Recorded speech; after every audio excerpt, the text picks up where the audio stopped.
ভিন্ন মতের প্রতি সম্মান জানাতে না পারলে শত সংস্কার করেও কোনো লাভ হবে না বলে মন্তব্য করেছেন বিএনপির স্থায়ী কমিটির সদস্য আমির খসরু মাহমুদ চৌধুরী।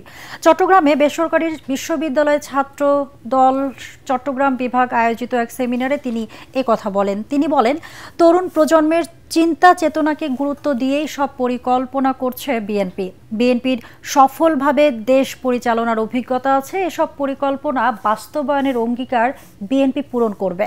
বিএনপির এই পরিকল্পনা ঘরে ঘরে পৌঁছে দেওয়ার আহ্বান জানান তিনি। বেসরকারি বিশ্ববিদ্যালয়ের শিক্ষার্থীদের আমার প্রথম ভোট ও আগামীর বাংলাদেশ শীর্ষক সেমিনারে বিএনপির নেতা ব্যারিস্টার মীর মোহাম্মদ হেলাল উদ্দিন, সাবেক বিচারপতি ফয়সাল মাহমুদ ফয়েজি, হুম্মাম কাদের চৌধুরী, ইসরাফিল খসরু বক্তব্য রাখেন।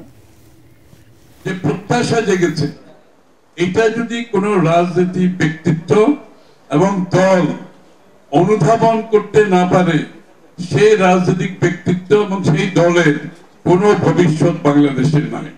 তারেক রহমান সাহেব এটাকে ধারণ করছে, বিএনপি এটাকে ধারণ করছে এবং এটাকে ধারণ করে আগামীর বাংলাদেশের যে স্বপ্ন, নতুন প্রজন্ম জেন জি যে স্বপ্ন দেখছে, সেই স্বপ্নকে মাথা রেখে আমাদের আজকে কর্মসংস্থানের কথা আমরা চিন্তা করছি।